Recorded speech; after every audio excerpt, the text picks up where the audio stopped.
Olá, gente, tudo bem com vocês? Eu me chamo Emanuele e sejam bem-vindos ao meu canal Lilerando. Hoje eu estou aqui para falar de uma série que estreou recentemente na Netflix. Seu nome é Profecia do Inferno. Ela é uma série sul-coreana e ela já chegou tomando conta, porque nos primeiros episódios você já fica preso à série e quando você percebe, você terminou e está assim, caramba, mas já? E olha que tem uma brechinha aí para a segunda temporada, mas vamos ver, né, como ela vai ser aceita pela crítica e se eles vão realmente fazer uma segunda temporada. Então vamos lá. A série se inicia com um rapaz que está no local público. Ele está bem assustado, com medo, olhando a hora. Depois ele relaxa, mas de repente surgem 3 monstros que o perseguem, o matam e deixam lá só uma carcaça toda queimada. E o que rola nesse meio tempo? Nesse meio tempo a polícia vai investigar o que aconteceu. Então eles colocam o caso como se fosse um homicídio. E aí surge também uma seita. Na verdade essa seita ela já existia há mais de 10 anos, mas ela ganha um maior destaque. Por quê? Porque ela aborda o final dos tempos. A seita tem o nome de A Nova Verdade e tem como presidente, se eu não estiver embolando aqui na língua para falar, o nome dele vai ser Jeon Jin-sung. Esse presidente, ele organiza tudo isso e ele alerta as pessoas de que esses monstros que aparecem, né, que dão um aviso prévio de 1 semana, 6 dias, 3 horas, eles são responsáveis por levar esses corpos dessas pessoas até o inferno, para que elas paguem pelos seus pecados. E no meio dessa série a gente vê muito mesmo a questão do impacto da mídia, porque um rapazinho lá, ele faz vídeos, coloca máscara, se fantasia, faz todo um auê para poder divulgar que isso é real e ele faz de uma forma bem sensacionalista. Nesse meio tempo, uma mulher vai procurar uma advogada porque ela também recebeu uma sentença de morte de 5 dias. Essa mulher tem 2 crianças pequenas e ela procura essa advogada porque a galera dessa seita a procurou falando que ia dar para ela bilhões de dólares se ela deixasse filmar a morte dela e disponibilizar para todos os canais de TV. Então ela vai procurar advogada, conta a situação e tudo isso vira um alarde. Eles fazem um acordo, informam, né, a vítima, a mulher que vai ser enviada para o inferno, que eles não vão divulgar dados dos filhos dela ou sobre ela e que depois esse filho e essa filha dela vão para o Canadá e provavelmente ela vai morrer, mas pelo menos vai deixar uma grande herança para essas crianças. Ela aceita isso, mas nesse meio tempo a mídia fica sabendo quem é a mulher, a expõe, vira uma bagunça, eles têm que mandar essas crianças para o Canadá rapidamente. E no final das contas, chega o dia e ela tem que estar lá sentada e vem os convidados para assistir a sua morte, o seu juízo final. Então, a gente percebe que chega uma galera lá muito rica, que foi o pessoal que patrocinou esses bilhões, né? Para ela se expor dessa forma, expor a sua morte para o público. E eles sentam nas das cadeiras da frente, o que mostra pra gente que essas pessoas ricas, elas são tão sem o que fazer que elas querem assistir de camarote a justiça divina sendo feita, a morte de pessoas inocentes. E para mim ficou aquela questão, provavelmente eles estariam ali se deliciando com aquela situação. E depois da mulher morrer, o policial, que é um dos personagens principais, ele tenta atirar nesses seres, né? E ele atira, mas é jogado pro lado, então não vale de nada, porque são seres de outro mundo, de outra galáxia, talvez são seres do inferno mesmo, porque eles dizem, né, que a pessoa está sentenciada a ser condenada ao inferno. Mas enfim, o que rola é que quando a galera toda que estava ali para assistir esse espetáculo de horror vê que a mulher foi morta, eles se abaixam, se curvam perante esse Deus. E a advogada que eu mencionei e o patrão dela ficam parados olhando o que está acontecendo e o policial ele lutou contra, mas isso gera uma grande problemática. Por quê? Porque esses vídeos expondo que 3 pessoas se recusaram a se curvar para este Deus seriam pessoas indignas, então esses vídeos vão circulando e com isso essa mulher que é advogada, ela vai ser agredida na rua, a mãe dela que tem câncer vai ser agredida também, tanto que vai até morrer devido à tamanha pancada. E, além disso, ocorreu uma outra coisinha importante que eu não posso deixar de falar aqui. Esse policial, que é um dos personagens principais, a esposa dele foi violentada e assassinada. E o homem foi preso, né? O assassino foi preso. E ele foi solto, ele ficou preso por 6 anos em um hospital, porque alegaram que ele estava drogado quando cometeu esse crime hediondo, e ele foi solto. Então, assim, a filha, ela se culpa, porque quando a mãe dela faleceu, era pra ela estar na rua levando uma muda de roupa pro pai dela e não a mãe. E ela é muito familiarizada com essa seita, né, com o John Jin-soo, que é o presidente dessa seita, da Nova Verdade. O que rola ali? O presidente da seita e a filha do policial, eles matam o homem que assassinou a mãe dela. E o policial, ele já tá por dentro do que tá acontecendo. Então, ele vai procurar esse presidente, porque o mundo tá em colapso.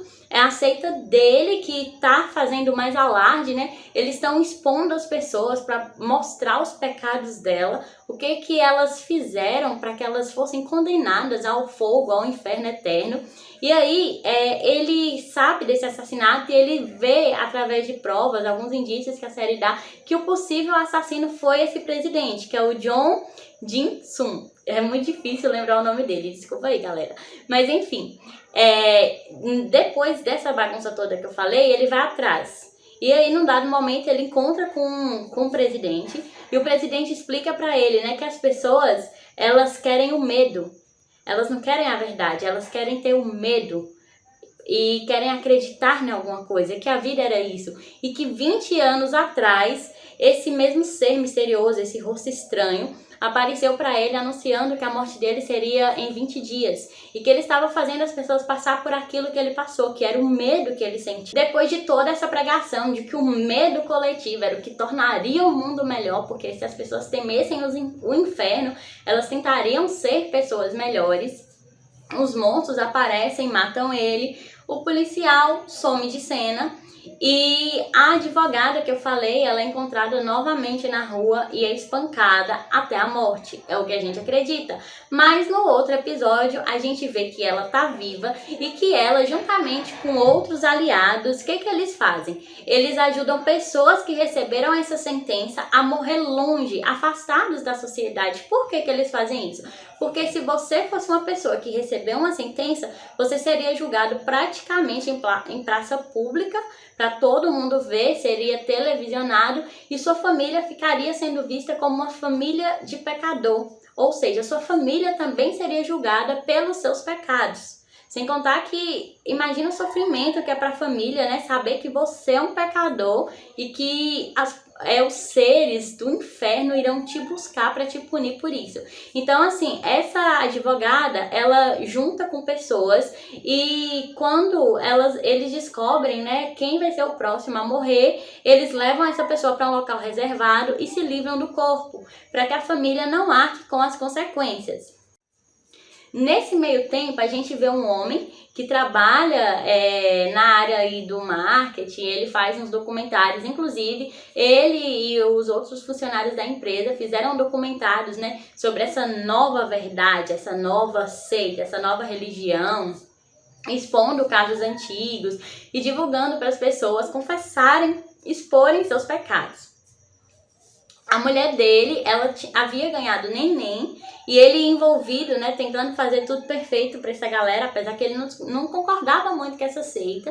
Ele fica preso lá no trabalho e quando ele chega no hospital para ver a filhinha dele, a mulher dele mostra um vídeo. Nesse vídeo que ela estava gravando, pegou a imagem daquela sombra que aparece ameaçando levar as pessoas para o inferno. Ou seja, essa sombra apareceu para um bebê.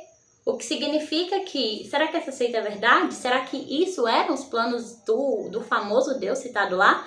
Porque se for verdade, qual a razão de levar um bebê? Uma criança que nasce sem pecado nenhum, né? Pelo menos é o que passa pra gente. Então, assim, essa advogada que eu mencionei anteriormente, ela quer divulgar que esse bebê também vai ser uma vítima. E que esse não é o real plano de Deus. Com certeza não é. Que Deus seria esse que puniria criancinhas a morrer de uma forma tão trágica. Então, assim, eles fazem um alarde, querem divulgar essa informação para mais pessoas. Chega um dado momento que divulgam, mas de um outro lado ainda permanece a seita. A seita continua, não é porque o presidente inicial aí faleceu que a seita não ia continuar. Ele deixou um sucessor, ele é um cara esperto, né? Convenhamos. E muito bonito por sinal, mas enfim. A seita continua e eles querem pegar o bebê para não expor, porque se o bebê aparecesse, a sociedade iria se voltar contra essa nova religião. Então, assim, eu não vou dizer exatamente como acaba, mas eu alerto a vocês que tem uma brechinha para uma próxima temporada. Eu achei interessantíssima, eu fiquei presa em todos os episódios. Porque, primeiro, coloca todo o sensacionalismo que as pessoas fazem em volta da morte. Eles pegam a morte e faz toda uma coisa monstruosa para divulgar. Tudo para divulgar, ganhar like, seguidor, e espalhar a notícia por aí, mesmo que seja da pior forma possível e mesmo que seja as notícias mais tristes possíveis. Outra coisa que eu acho muito importante ressaltar é a violência em nome da religião, porque haviam grupos que espancavam pessoas que falavam contra essa seita, contra esse monstros, ou que não viam Deus da forma que essa galera aí totalmente radical via. Então eles espancavam as pessoas para converterem elas, agrediam. Então, assim, observem, pessoas defendendo um Deus, fazendo isso, ferindo outras pessoas, né? Porque o Deus que eles se referem lá é como se fosse o Deus católico. Então, se a gente pegar a Bíblia católica, a gente vai perceber lá no Novo Testamento que o Deus é bom, que o Deus perdoa, que o Deus dá a outra face, que ele não espanca ninguém. Então, assim, olha esse paralelo. Para provar que a sua fé, que a sua verdade, né, a nova verdade, estava certa, esses grupos recorriam à violência, o que é totalmente contraditório. Outra questão que eu achei também uma tacada de mestre foi esse fato, né, de que o medo torna as pessoas melhores, porque muita gente, elas recorrem a alguma religião, a alguma crença, pelo medo do inferno, não porque elas queiram verdadeiramente seguir determinado dogma, mas sim porque elas temem o que vai ocorrer depois da morte, e porque é mais fácil se apegar a uma religião, a uma garantia de alguma coisa, do que pensar, por exemplo, que você vai morrer, seu corpo vai se decompor, suas partículas vão se espalhar por aí pelo universo. Então, assim, eu achei a série incrível, eu recomendo para todo mundo. Esse é um resumão, essa é a minha impressão. Eu espero verdadeiramente que tenha uma próxima temporada, mas se não haver uma próxima temporada, ficou um final bem feito, sabe? Apesar que ficam umas dúvidas na cabeça da gente, será que isso é realmente plano de Deus? Será que tem um Deus lá no meio? Será que sim? Será que não? Por que a sentença foi dada a um bebê? Se um Deus é bom e uma criança não teria pecado, até porque ela não teria nem tempo de cometer pecado. Então fica essa pra vocês. Vocês me digam aí o que vocês acharam também da série, se já assistiram, se vão assistir, se esperam uma próxima temporada, se não esperam. Olha, de 1 até 10 eu vou dar nota 10, porque eu achei sensacional. Os coreanos estão de parabéns. Beijão, até a próxima. Tchau, tchau.